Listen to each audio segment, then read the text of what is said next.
Yung rags to riches. Kami, kabaliktaran yung family namin. From riches to rags. As early as 18, I need to step up. My first job was BPO. Ginapang ko yung pagtatrabaho ko para matapos yung pag-aaral ko. And hindi ko na tinuloy yung pagiging mente ko. Napalipat ng ibang company. Nag-aspire na lang ako na ma-promote.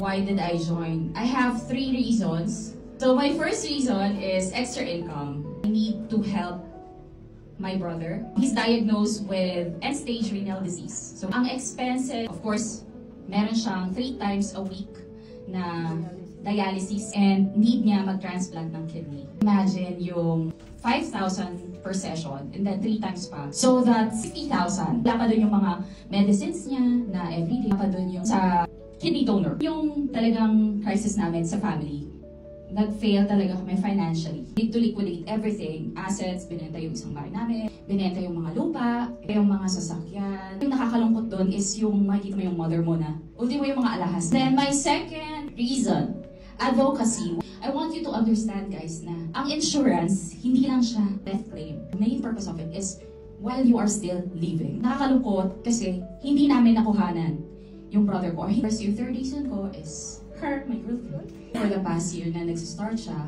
nakikita ko kung gaano siya kasaya.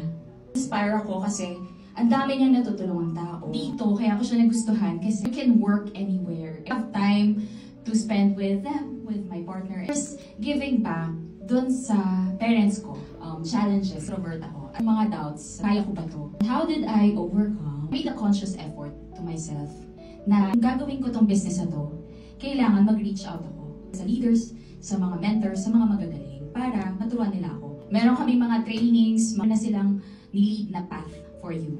Very flexible si Prue, very generous siya sa mga tao niya. I'm thriving and I'm growing and very happy ako sa purposeful career na ito.